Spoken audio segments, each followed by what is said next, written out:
Memorial service of the late award-winning poet, author and community activist Don Mattera is currently underway at the Roodepoort Theatre. The legendary poet and author died on Monday after a lengthy illness. Meanwhile, tributes continue to pour in for the giant. Let's now bring in Ibrahim Harvey, a political writer, to reflect on the life and times of the icon. Mr. Harvey, good evening. Thank you for joining us. So let me start with a broad question. Just your own reflections on what Don Mattera meant to you and to all of us as South Africans.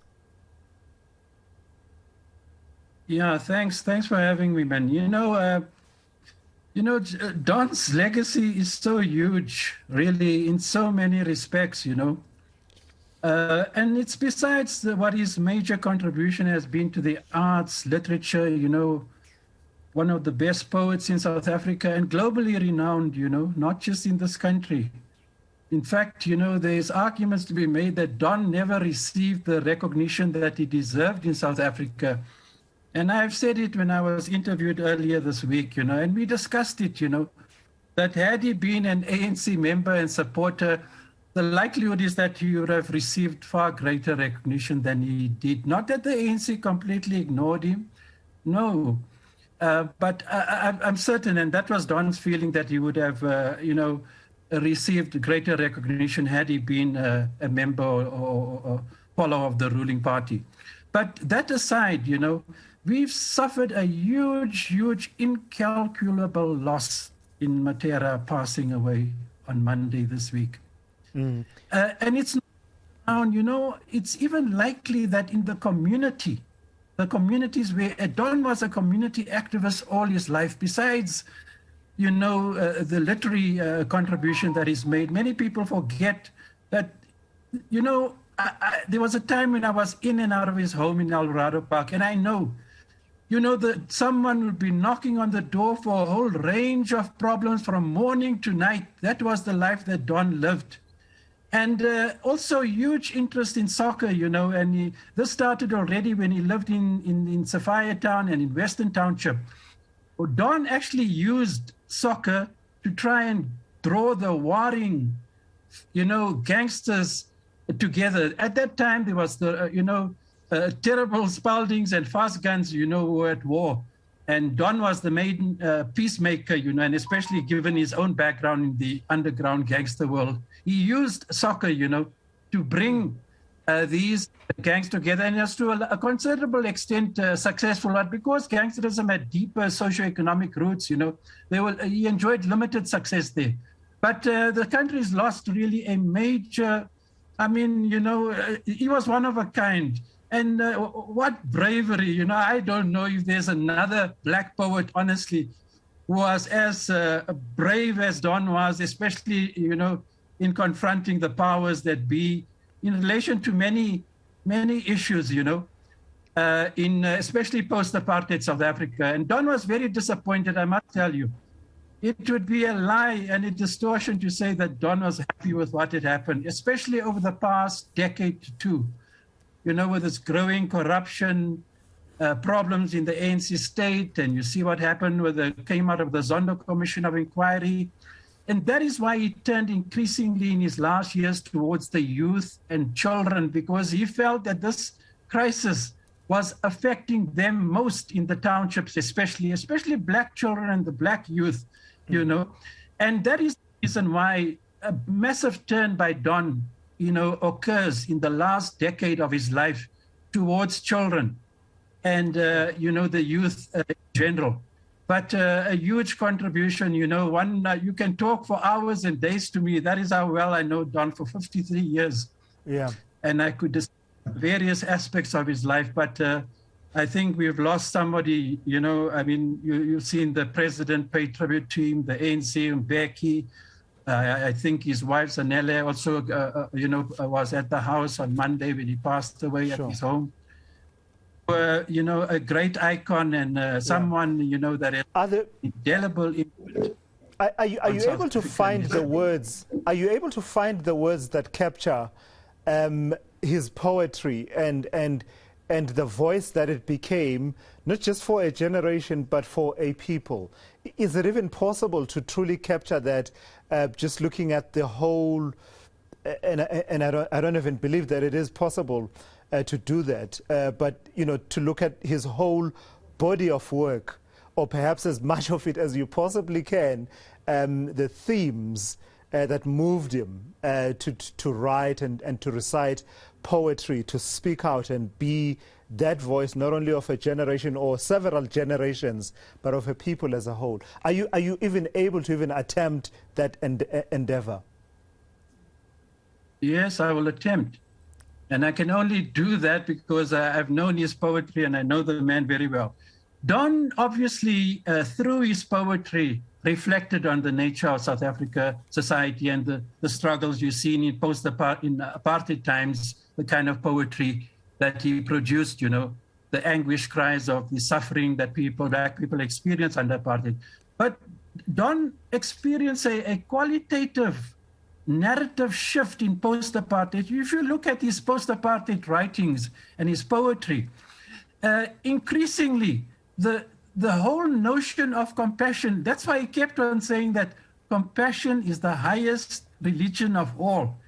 And, he brings there the universalism in Don, that he was not only even concerned with black people, but generally, and that's why fostering, consciously a powerful non-racial and anti-racist ethos in his work. But I'll tell you, the pain, the need for compassion that he increasingly cries out must be seen in inverse proportion to the increased black suffering in this country in post-apartheid South Africa. That is an important thing that occurred. And if you look at, the townships, the black townships are worse off. There's a deeper socioeconomic crisis today than, can you believe it, than during the apartheid times. So that's why Don's understanding of compassion was actually to say to the ruling party, do you look at what your policies are doing to black people that he particularly appealed to? Yeah. And, take places that Eldorado Park, Kliptown, New Clare, Western Township, Westbury. This is where the man lived his life. And go and look at the conditions in those townships. It's incredible. And that is why many people don't understand this question of colored gangsterism and crime. Its socio-economic roots. As the crisis deepened in these townships and around the country, so did gangsterism take root, drug addiction, and a whole range of related problems. And Don, so the whole notion of compassion is driven towards him embracing consciously the anguish cries of black people as a result of, and it's not just corruption, it's the impact that corruption had in the townships. An estimated 1.5 to 2 trillion rands have been stolen from the public purse. Now, you know what a major contribution it could have done to black poverty, unemployment in the township. So it's important, I think, that to recognize that his poetry, the reason why the notion of compassion arises so frequently, it must be seen in inverse proportion to the deepening crisis. There are black children going to bed hungry. For how long? Years. The poverty, malnutrition, hunger, especially in rural areas and even in urban areas, is just unprecedented. And it certainly touched Don Mattera greatly. And I'll tell you, he was deeply unhappy. Sure. Lastly, Mr. Harvey, let me ask you this. 1994. Let me ask you about, the follow-through on that legacy that you so greatly describe.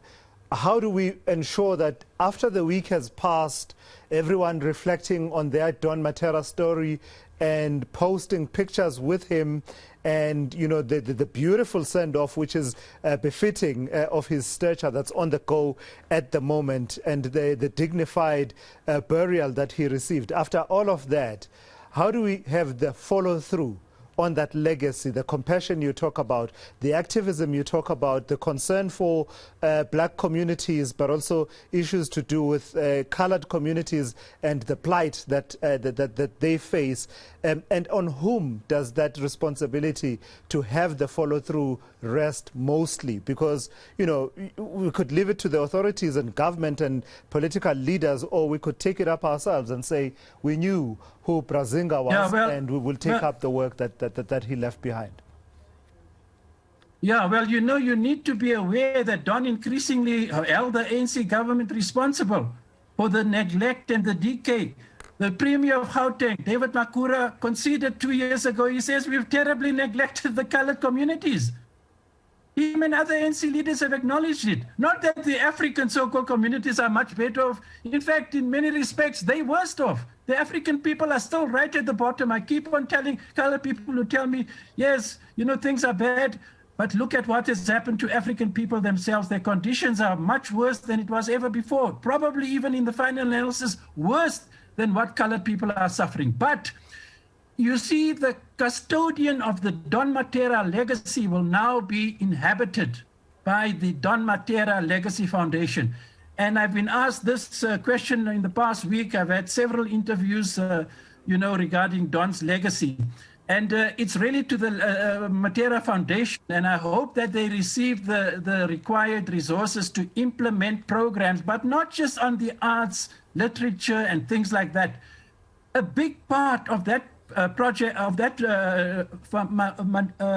Don Mattera Foundation will necessarily have to be to try to the best of their ability to deal with the crime, the gangsterism and drug peddling and dope pushing that is going on and tearing colored working class areas where Don has lived his life apart. You know, you can't believe what is happening in Western, Westbury, Aldos, Kliptown, and so on. So I'm hoping that they would have an impact, though that is primarily the responsibility of local government. But you can see what a mess it's been in. I mean, the biggest crisis in local government in the townships ever, even worse than it was under apartheid. So that is a lot of work that the foundation, to the extent that it can secure the resources, you know, should a lot of attention to, I think. All right, let's leave it there. Thank you for your frank and candid reflections on the life of the late Don Mattera. That's Ibrahim Harvey, a political writer of many, many years and standing, really, just reflecting on the late Don Mattera. In fact,